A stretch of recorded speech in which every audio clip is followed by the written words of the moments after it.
Welcome back, Central Indiana sports fans, to the Week 17 recap of the NFL season on Strictly Bias with yours truly, Will Retherford. I am joined via Riverside today by my co-host, Greg Mengelt. Greg, thank you once again for joining. You have been just an all-star this year. You're the only person that's joined every week. Yeah, but you forgot to use the word legend. Oh, excuse me, legend Greg Mengelt. I'm sorry. Okay. Slipped my mind after what you said about the NFL playoffs yesterday. It almost removed you from legendary status. If you haven't caught that, go listen to the Colts Jacksonville Jaguars recap from Week 17. It was a pretty entertaining episode, if I say so myself. Yeah, Will's wrong, but that's all right. We're not going to rehash that right now. Another Greg, time. I have a ton to say this week, but first, what would you like to know? Will, be patient with me. I know this is your show, but I'm going to get to the question in a bit roundabout. There have been a few teams in my lifetime that completely surprised me. Like I had them as picked last in the division and they won a Super Bowl 2-3 times. The 1999 Rams, for example, I had thought that they were going to win 3 games and Dick Vermeil was going to be fired. And by the end of the year, they were the Super Bowl champions. The 2001 Patriots, Will, you probably have no idea about this game, but right after Drew Bledsoe got injured, it was Tom Brady's first start against Peyton Manning and the Indianapolis Colts, who were coming in 2-0 and had won by 2 routes. And the Colts went into New England as a 20-point favorite. And New England won the game, I believe, was 44-17. Even after that game, I declared to everybody who would listen to me, the Colts are still better than the Patriots. They just caught them off guard on a bad day. They had no tape on Tom Brady. Then they come to Indianapolis about 3 weeks later and win even bigger. It's happened. As you know, this year I declared before the season that the San Francisco 49ers would more likely be the first pick than make the playoffs. Mm-hmm. And now I think they're the number 1 team on your Super Bowl list if you're paying attention. Here's my question for you, Will. Brock Purdy, to me, looks like the guy who is going to lead his team to a Super Bowl championship.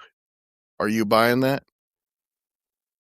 No, but it's not going to be the fault of his own. I think they're defensively going to really struggle, especially if Fred Warner cannot come back and be his full self there as the Mike linebacker on that defense.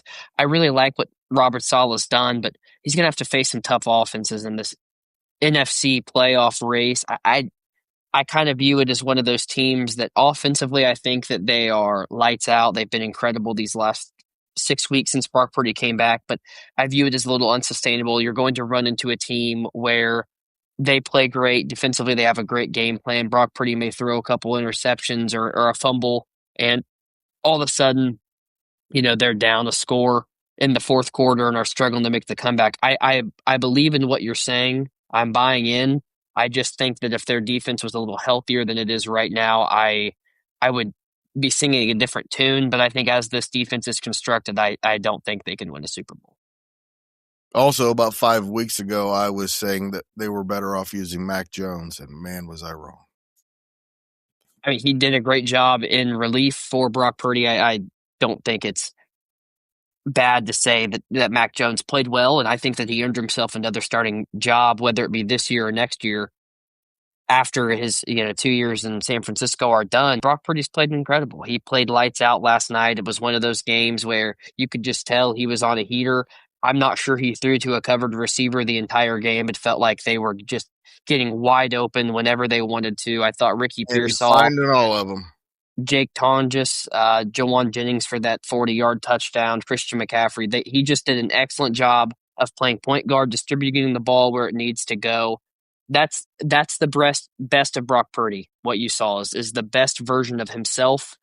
I'm not sure it's going to get any better. And what's crazy to me is that they almost lost that game and their quarterback played that well. That's true. I'm not sure that it has much to do with Brock Purdy as it does with Shanahan, who's clearly a genius. I think that he deserves all the credit in the world. I don't know how he's not going to surpass Mike Vrabel for Coach of the Year if it comes down between those two. In my opinion, if I were a voter, I think Kyle Shanahan has done his best coaching job It's of his Ben NFL Johnson. career I think it's this Ben year. Johnson. But Kyle Shanahan just beat Ben Johnson's team. I know he did. I don't care. I don't care. With Still think it's Ben everything that Johnson. Shanahan has done and has gone through this season with this team after not making the playoffs, only winning 6 games last year, I think that he warrants the conversation, especially with the backup quarterback playing for more than half the season. You know, people can disagree with me, but I think if we're looking at the division they play in, the competition that they faced, and how they've had to do it, to me, he has had the most excellent coaching job this season. Pretty amazing job. If I was doing head-to-head Coach of the Year, I would take Ben Johnson. I think it's been for factors outside of just winning, including taking on his former team and beating them, and the dramatic ways that they've won, and the halftime adjustments, and all the things that have gone on in the season. The job that Ben Johnson's done has been amazing. To me, this is a year where there are 4 coaches that deserve it. And in most other years, these 4 coaches, if it happens, a standalone without the competition, are the coach of the year between Liam Cohen, Mike Vrabel, Ben Johnson, and Kyle Shanahan. You want to talk about coaches that have completely exceeded expectations. I still don't necessarily take a ton of stock into what the Patriots have done. I'm not shocked. I said they would compete with the Bills for the division. They ultimately are going to win the division. But they've not beat a team with a winning record. And I think that that's something that has to be considered. I get you're going to say you have to play the schedule that is put in front of you. I've said that all year. I don't think it's a way to discredit their success, but to look at Liam Cohen, I had to play the AFC West and the NFC West, which you could say are 2 of the better divisions in football. Well, Ben Johnson has to. That eliminates Vrabel too. I think that Vrabel, I don't think it should be Vrabel. I think that what he's done has been excellent. There are just coaches that have overcome and done more than what he has done. You saw the promise in Drake May last year. I think Mike Macdonald warrants that conversation. They still won 10 games last year. It's just one of those years where I think you can't just look at what the Patriots have done. You got to kind of look at it through rose-colored lenses and say, well, they played a horrible schedule. They haven't beaten a team with a winning record. And they've beaten one team, Buffalo, but beyond that, they've kind of had a pretty easy go of it, where other teams have really had to play a very difficult schedule out of division to get to the point they're at. D'Amico Ryans too, man, amazing coaching job. See, I don't know if to me this is where this team was supposed to be. I don't think that he did it. And they lost all those first 3 games by 1 score. They were 0-3 in 1-score games. They continued to play better. Their defense just started playing. They were healthy. They were good. He's done it with a quarterback who's clearly compromised, an offense that struggled all year, and here they are. He's probably going to be the 6th or 7th coach in that spot. I think what the Texans have done has been impressive. I just think that they were kind of expected to be here. We both actually had them out of the playoffs. When we did our preseason picks, I had them with a record above 500. But yeah, they've completely righted the ship. They've played that defense. I shouldn't say they. That defense has just played absolutely flawless for essentially every game they've played this season. Yeah. Jim Harbaugh too. McVay. Not McVay. Yeah. No. The Rams. I get the names. Yeah, the Rams, McVay, right? Mm-hmm. All right, Broccoli. McVay too. A lot of really good coaching jobs. A lot of really bad ones too. I think the Buccaneers have kind of quit on their head coach. Yeah, I see him as a guy that's getting fired. I think regardless of the outcome, that's right. Unless they win the Super Bowl. In the Super Bowl, he is getting fired. Well, let's get to your winners and losers.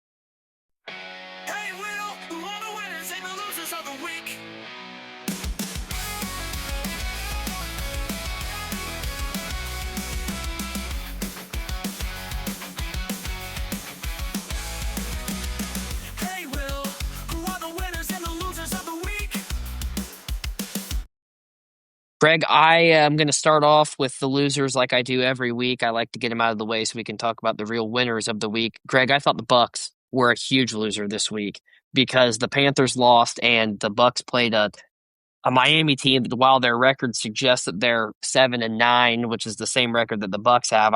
If you would have told me coming into the season where those two teams were going to be at this point, I would have said you're crazy to think they would even have the same record. It was just a strange game to me. Baker continues to just not play very well. I think that he is also injured with that left shoulder issue. I think he's played through it. This is kind of smelling of what happened with his exit in Cleveland, where he just kind of gutted through injuries. He played really bad and then they let him go. Obviously, the Bucks aren't going to do that. He's shown that he can be a franchise quarterback with multiple coordinators, but I'm interested to see how this defense responds to really lackluster 8 weeks, for the lack of, just overall consistency that they've had. They played really bad on the back end. Their D line's not getting home. They're not forcing turnovers. They just haven't played well as a team on any phase. Granted, they're still going to be given a chance to go win the division with a win in Carolina and also the Falcons losing one of their last two games. But this team has just been a complete curveball for me. Started the season 6-2.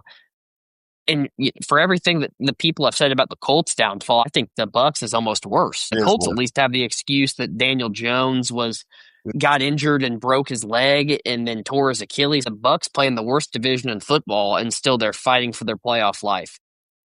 I don't really know how it happens. I feel like we kind of talked about this earlier in the year, where it's like somehow the Bucks will still be 9-8 when it's all said and done, but you'll say this is the scariest 9-8 team in football. But I am genuinely concerned that they're not going to make the playoffs, because I just think Carolina right now is the better team. If they get in the playoffs, they're not winning in the playoffs either. They're complete. No.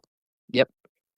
Moving on, the Packers were a loser. They get absolutely boat raced by Baltimore at home on Saturday, a way to give themselves still an opportunity to go win the division with the Chicago loss, which did happen. And now Green Bay is going to be locked in at the 7th seed. I don't think this is a team good enough to go on the road and win 3 straight games. Their Super Bowl chances died with the Tucker Kraft and Micah Parsons injuries, but I think that they were buried with not being able to win this game at home and having to be the 7th seed in a really stout NFC playoff picture. Greg, I think in the same token, the Panthers are a huge loser. They had Seattle traveling across the country to play at 10 o'clock local time for Seattle, a 1 p.m. kickoff here on the East Coast, and they just had no level of urgency at all. It just seemed like they lacked creativity, they lacked passion, they played slow, they sluggish. They just came out and just did not perform at all in a game that I had them picked to win. I think a lot of people kind of in our pick pool said this is a trap game for the Seahawks. Vegas had it right. This Panthers team was flat out. That's exactly what I was going to say. We questioned Vegas. Vegas had it right. You know who else had it right, Will? Susie, of course, had it right, I'm sure. Producer Susie had it right. Yes. And she had a good week. Yeah, I didn't have a good week. If I remembering my picks, that's for another day. I can't even get into that roller coaster right now. You and I finished last. We had we finished last and next to last, Will. Yeah, that's great. Awesome. I thought the Steelers were a huge loser, Greg. He just, God, this is just so Mike Tomlin. It's just hilarious to me how Mike Tomlin this is for this football team. If that game this Sunday against the Cleveland Browns in Cleveland does not prove why they need to move on from him and you get a new voice in that locker room, I'm really not sure what is. You have the chance to go win and clinch a spot in the playoffs and clinch your division and be able to rest next week against an opponent that you really don't want to play for a win and in situation. This Baltimore team has been stingy, and while the Steelers have kind of had Lamar's number, I don't think Lamar's playing. I think you're going to get Snoop Huntley, and right now it looks like he's playing a good quarterback. So I think that the Steelers are finally kind of had that high in Detroit. You knew they were going to come right back down to earth because that's what they always do. Doesn't matter who's playing quarterback, doesn't matter who's running back, doesn't matter whoever. Also, DK Metcalf is a dumbass, and he is a huge reason why that game was lost. We said coming into it, that the Browns were a stingy little team. Yes, we And sure did. enough, they played just like a team that wanted to knock off their divisional rival. I ended up picking the Steelers and ended up regretting it. Well, one last team, I'm sure you're a little sad to see it go the way it did, but the Detroit Lions were a loser. They lost the chance to get in the playoffs. They played a horrible game in Minnesota. They turned the ball over 6 times. Jared Goff looked like Jared Goof, and I don't know what to say with this team. I still thought that regardless of the coordinators being gone, I thought that the talent was there for this Another team. reason Ben Johnson is the coach of the year. I agree. I think that if you can't look at that, and still I still believe they are top 2 in total points scored. So their offense still was dynamic. It just not when it mattered, and Jared Goff just did not look good. He had a great season numbers wise, but those last few games when it mattered, he just did not perform. That is correct. Okay. All right, Will, your winners. Greg, team we kind of talked about last week. I'm excited to talk about them again. The New Orleans Saints are a winner this week. They have now won 4 straight games. They go into Tennessee, who just beat the Chiefs the week prior, and they play in Nashville, and they go and get a win. And I think Tyler Shuck is kind of starting to come into, I don't know if he's a franchise quarterback, but he's a capable starting NFL quarterback at the bottom tier. I think Chris Olave has completely resurged his career. I think the Saints are going to be awful lucky and grateful that they did exercise his 5th-year option, because if he would have hit the free agent market, they were going to get absolutely priced out, regardless of the concussion concerns. I think this has been a great Kellen Moore coaching job, to be honest with you. Absolutely. I don't know. He's not going to get any Coach of the Year conversation because of the field, but boy, for what the cap held that this organization has been in and the roster that they have, the fact that they have won 6 games at this point, have a chance to go win 7, is crazy to me. That they play Atlanta next week at home. I kind of starting to like this Saints team a little bit, to be honest with you. I don't know what it is. They're just kind of gritty in the Bayou. They've just found a way to string some wins together. They have an excellent record in the division. I believe they're 4-2, or excuse me, 4-3 in the division at this point. It's incredible to me that they have been able to beat both Carolina, beat both Tampa Bay. I think this is a team that I'm not sure you're looking out for next year, because I still think that the roster's got enough issues that can't be fixed, but anything can happen in the NFC South. I will say that. I think this is the team on the rise based on their performance the last month. Greg, I thought the Seahawks were a winner. They go and take care of business, and they essentially win next week, and they've locked up the number 1 seed, and they've locked up home field advantage. They have a really tough game against the 49ers, though, a team that's playing awfully good. I'm excited that is going to be on Saturday night.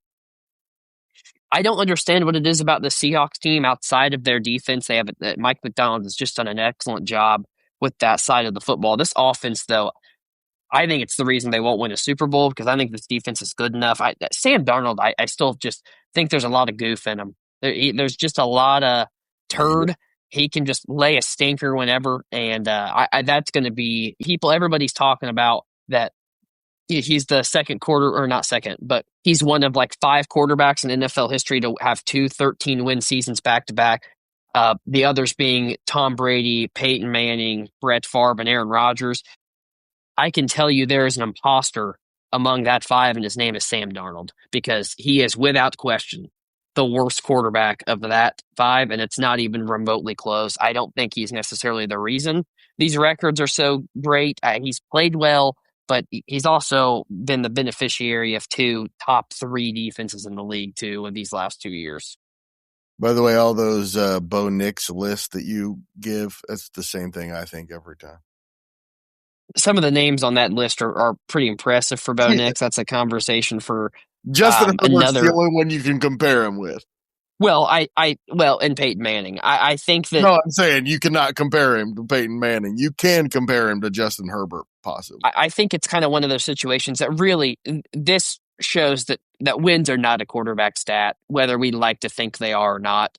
Sam Darnold's not the reason that this team is winning games. I think some of the individual accolades, the touchdown passes, the passing yards, the total touchdowns, I think that can be indicative of the caliber of NFL quarterback you're given. I think that using wins is kind of Sam Darnold's thrown like 14 picks this year. I'll say, I don't know if he's top 3 in the league in interceptions. He's only thrown 25 touchdowns. He's not really a threat on the ground. There are quarterbacks doing much more than he's been doing. I'll say this. Just like Bo Nix, Sam Darnold continues to be way better than I thought he'd be. And I said a couple of years ago, I thought that the talent was there. I said it last year. I thought the talent was there, that he was good enough on that Minnesota team. I proved to be right there. I'm not surprised that he's been successful in Seattle. I thought that roster was designed for a quarterback of his caliber to come in and kind of just manage them as the best he can, and he's done that. And I think you have to applaud that effort, but also say that Sam Darnold's not some. If you were to redraft all the NFL quarterbacks right now, I'm not sure he's a top 12, top 15 pick. Will, you are mid-pack in our picks competition this year, but I will remind everybody that at the beginning of last year, you said the Vikings were going to be one of the top teams in the NFC because Sam Darnold was way better than everybody expected, and I thought you were out of your freaking mind, and said it, and you were right. Yeah, you did say I was crazy. I felt the same way with Seattle this year. I thought, well, they can only get so far with Sam Darnold. They've gotten way farther than I thought they would. I did pick them to win that division. I would like that to be known. I also had the Patriots in the playoffs. You were right. I was wrong about that one for sure. Oh, we'll talk a little bit more about the Seahawks later. Greg, I thought the Texans were a big winner. They keep their ability to win the division alive. I get tired of the Texans just kind of like lucking into wins. And I know that sounds bad because you don't luck into victories, but it just feels like the Texans are one of those teams that when crunch time happens, they just are the beneficiary of every call from the officiating crew. You picked them. Susie picked them. I'm sure she picked them. It's crazy, man. I also picked the Texans, so that one was not as crazy to me. I had Houston. I'm not surprised they won. It's just I hate the illegal contact there at the end to not give Justin Herbert the chance to get the ball back. Like, that's entertaining, and sometimes it just feels like the refs just like to say, "Go in there and make this about you. Go in there." And you just put your foot down, and that kind of pisses me off a little bit. It definitely is frustrating. Yeah, I don't think he's wrong. People gave the backlash. It's like I think he's just saying the quiet part out loud. I applaud him for it. There were other things in that conversation I don't applaud that I thought were a little classless and tasteless coming from a professional athlete, but he's a human being too. We'll give him a second chance if he warrants it. But yeah, that was a cruel way for that game to end. The Texans still find a way. CJ Stroud played absolutely horrible after those 2 touchdown passes. Any conversation that he is just some elite quarterback, I think at this point has to be removed. He is, I don't know if he's a liability, but he's not proactively managing the Texans to wins. He does just enough. The reason we cannot win in the playoffs. I agree. And 2 years ago, we would have said he's the reason they're going to be a contender 2 years from now. For sure. I don't think that's wrong. And I think when CJ Stroud plays his best football, he can be in that top 8 echelon. Yes. That's all he is, though. And he was. I just get so tired of it. Just the Texans just always seem to be the beneficiary of help in these last 3 years since they kind of turned it around. But good teams get calls. The help will not matter in the playoffs. I don't care who they play. They are losing. Their first game will. If they go on the road and play Pittsburgh, I think they'll win that game. But that's the only one they're getting. Greg, the 49ers, a big winner. I'm going to shoot out any way possible. That was the game of the year. Brock Purdy's playing his best football when it matters the most. They're going to get George Kittle back after. I think he'll probably play next week if he can go. Jake Tonjes looked like an awfully good tight end too. Their receiving core is more by committee with Christian McCaffrey leading the way. I like the pieces that they have. I think they play good complementary football. Their special teams are good. There's just a lot to like about this 49ers team that I didn't necessarily see until a couple weeks ago, but I fully believe in this team now that they Yeah. are plenty good enough to win a playoff game. I I think they're should be high on your list. I'm just saying that. They are, but Can I yeah, say something controversial here, Will? absolutely. Say it. We love controversy. I think maybe the Bears were a bigger winner this week than even the 49ers. The Bears were also spotted a touchdown early. Let's not forget that I either. understand, man. Those plays that Williams was making, if you're a Bears fan right now, you feel really good about where your franchise is. He has the instincts, and that is a lot of quarterbacking. It's a lot of what quarterbacking is, and he's got him. I agree with that. I think he has absolutely cemented himself as a great NFL quarterback. I thought he played pretty well last year. I think there was some undeserving hate, I didn't see it till about 5 weeks ago. but Thanksgiving? yeah, I don't know. They were spotted a touchdown that kept it close. I think the 49ers weren't going to be stopped. They were going to get the ball again and score again if they needed to. So I get what you're saying, but the 49ers were the winner to me. I kind of had that Bears in the middle ground. We've talked about the Bears a lot the past few weeks. I wanted to highlight a few different teams. Greg, my last winner, and I'll keep this one real short. The Ravens keep their playoff hopes alive. They get help from Cleveland. They have a chance to go in on Sunday Night Football and make the playoffs after an absolutely disastrous season. Make the playoffs and do what? Nothing, but make the playoffs. I got a question. I understand what you're saying. I really do. Making the playoffs is important, particularly when you're a franchise like that. Even if they win the division, get a home game, and win a home game their next round, even if Lamar is, you know what? I take it back. There's no favorite in the AFC. If the Ravens get in and Lamar somehow becomes Lamar, maybe you're right. I take it back, Will. If they get in the playoffs, that people don't want to play Lamar. They don't want to play Lamar. So if he is in the playoffs, they're going to be a tough out Especially in for the sure. right And conditions. they're He going to becomes a play. thoroughbred. They're going to play their first game at home. If you're the Texans, do you want to go play Lamar if he's healthy? No, you don't. Not with that. He's the type of quarterback that can neutralize that defense's strengths. Yeah, they're dangerous. If they get in, their defense is not good, but they're dangerous just because It's I been think so Lamar bad. And can Lamar win Jackson's games. been so bad. Yeah, You but watch and you keep waiting for Lamar Jackson to appear, and he just has not. maybe the lights will come on at some point. Maybe it's an injury that's lingering and a little time here. Get him going. All right. If he even plays. I can't imagine. And I don't want to question his ability to be a tough football player and stuff. Franchise quarterbacks don't miss games like this. That's all I'm Agree. going to say. Agree. They don't miss. And that's why I don't think for the greatness that Lamar is, I'm just not sure I'm ever going to be able to take him legitimately seriously if he misses this game because of shit like this, where it's just like, oh, I can't play, or I can't play in the first round of the playoffs. That to me is I get you want to be healthy, and it's his life, it's his body, it's his right to make whatever decision he wants. He's a grown man. I'm not saying that. I'm not saying he's a coward, but franchise quarterbacks play must-win games regardless of their injury. I don't totally agree with you. I don't totally disagree with you. And I love you, Lamar Jackson. And well, who are the 5 teams most likely to win Super Bowl 60 in the play?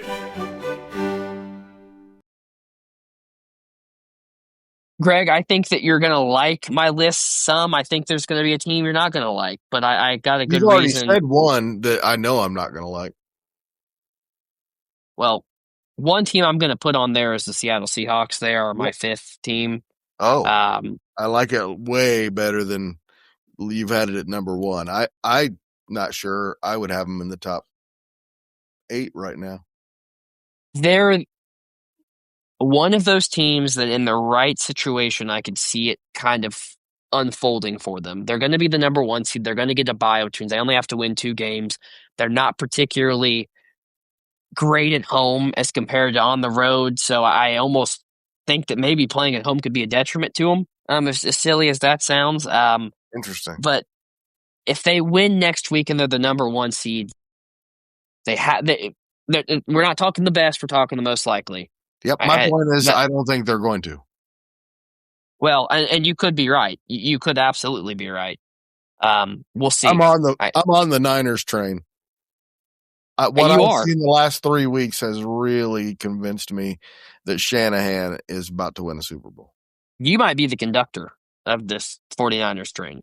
Once again, beginning of the season, I said they might be the number one pick. They might have the number one pick in the draft. Well, a team that had the last pick in the draft last year is still on this list. The Philadelphia Eagles. I know that their offense is disgusting and ugly and nasty, and they have so many distractions, and you hate to talk about them, and but their defense is just that good.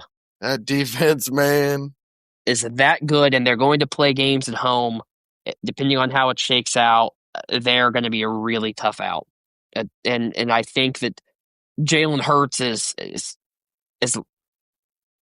kind of poorly as he plays. He still just kind of has that it factor in big games where he just kind of puts it together and leads his team to victory. I don't believe it, but if you made the case that they were the number one team on this list, I would think you had a pretty good case.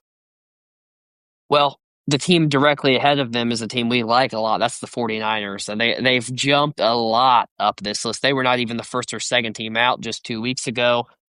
But how they played yesterday with that offense, they have to be here, regardless of what you think.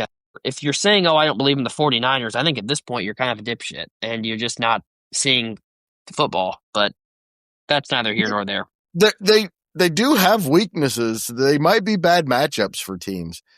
But if you're telling me they're never going to leave home and they're not one of the top three teams most likely to win a Super Bowl, you're out of your mind. Especially the way Shanahan's coaching and Purdy is quarterbacking.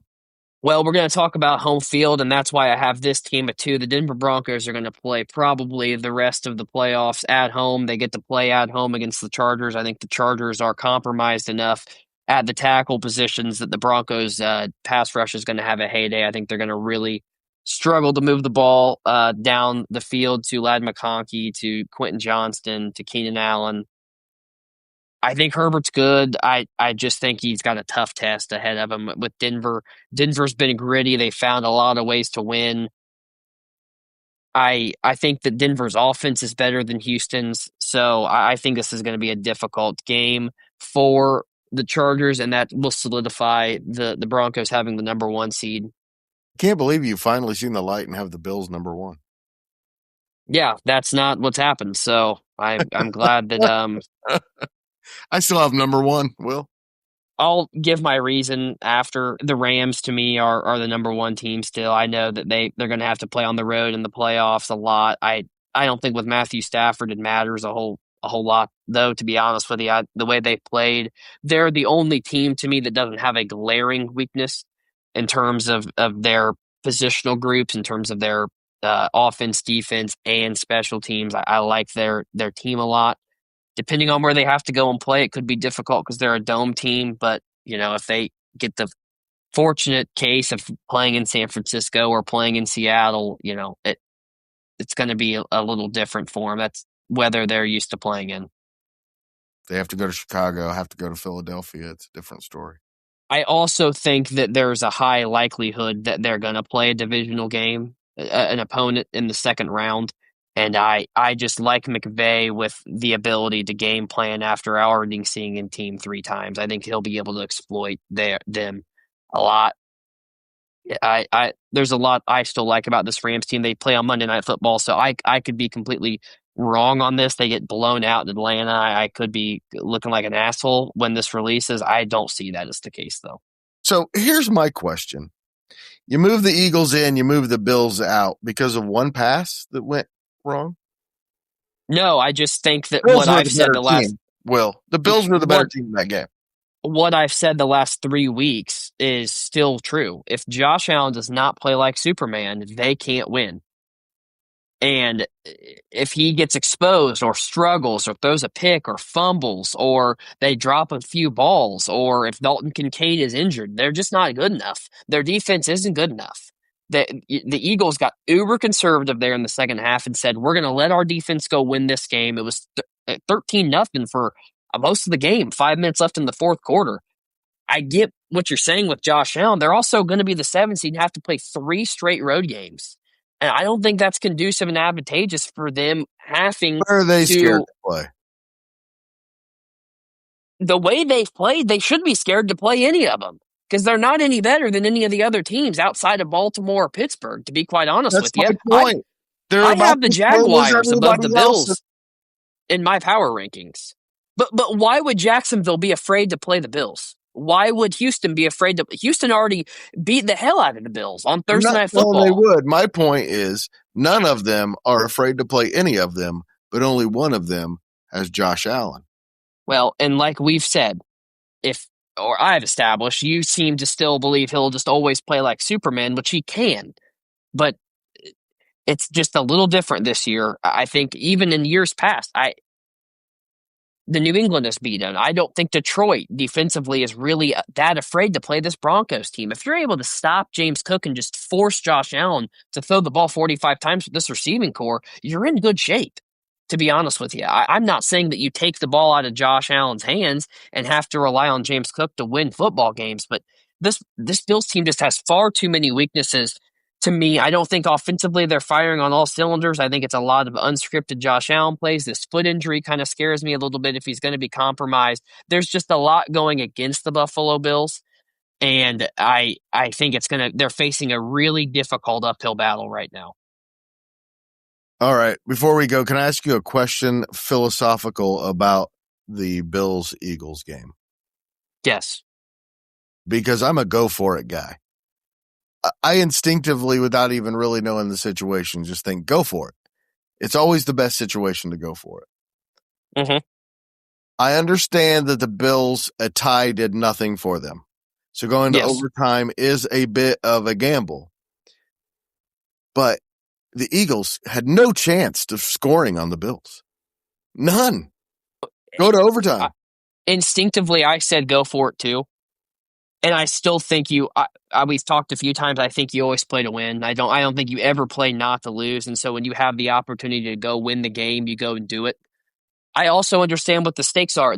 But at the same time, they didn't have the tiebreaker against Houston. So if them and Houston have the same record, they're still not going to jump them in the standings. They had a kind of an outside chance of making and winning their division. So to me, I think McDermott did the right thing. Go for it. The Patriots were going to have to get beat by Miami next week. I don't probably see that happening, to be honest with you. Anything could happen, but yeah, you go play to win. Maybe he was cold and was just ready to go. And that's true. And I think that, you've got the best injuries, another quarter when everybody's tired. I get it. And that's true. Next week, they're able to rest their guys. Now they're locked in the 7th seed. It doesn't matter what happens. So, but philosophically, in that situation, when the other team can't score on you, you go to overtime. Most of the time, I agree. You play to win. Otis Kress taught me that, Will. You play to win the game. You go for it. No time on the clock. You're down a point. You go for 2. But I just feel like in this situation, you were going to win in overtime.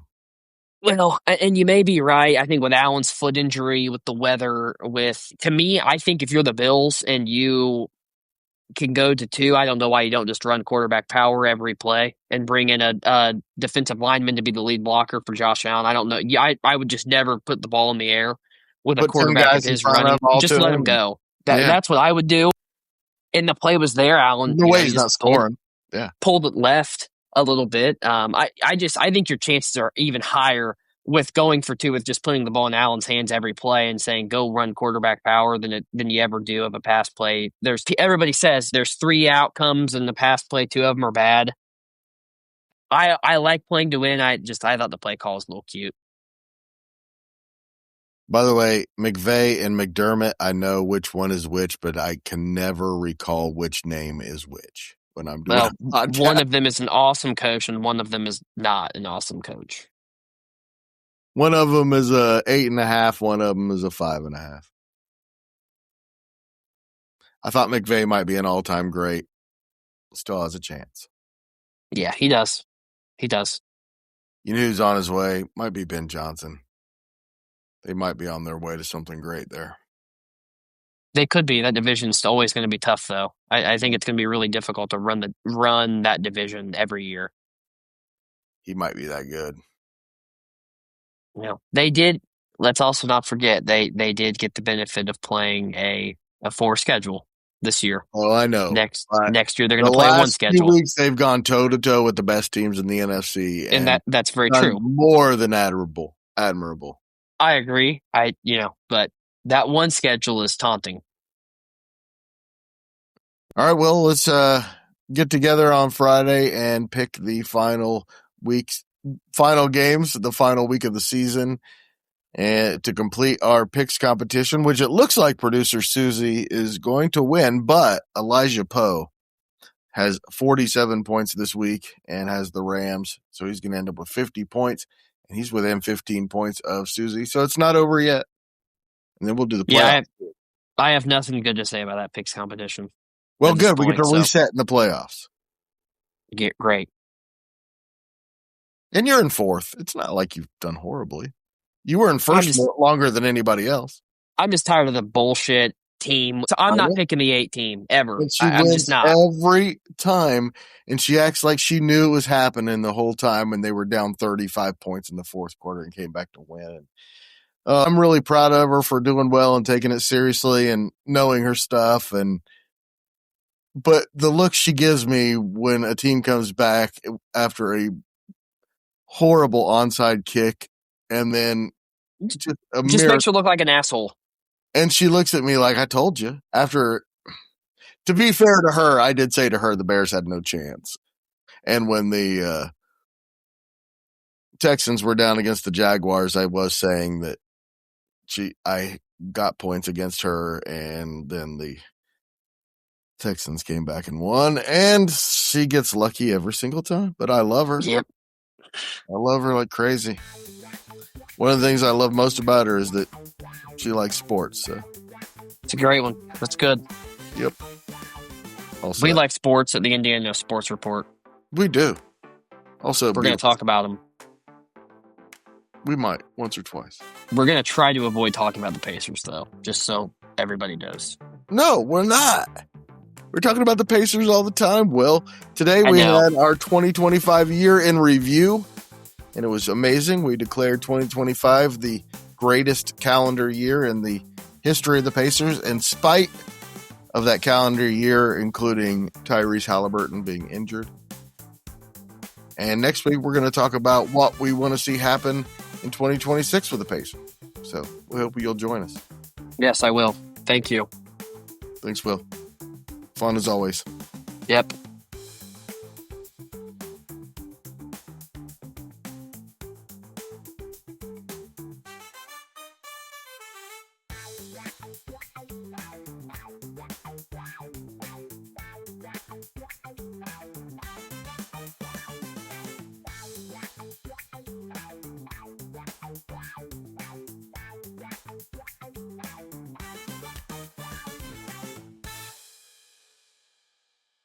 Central Indiana Sports Report is a product of ITG Media, and I love Susie.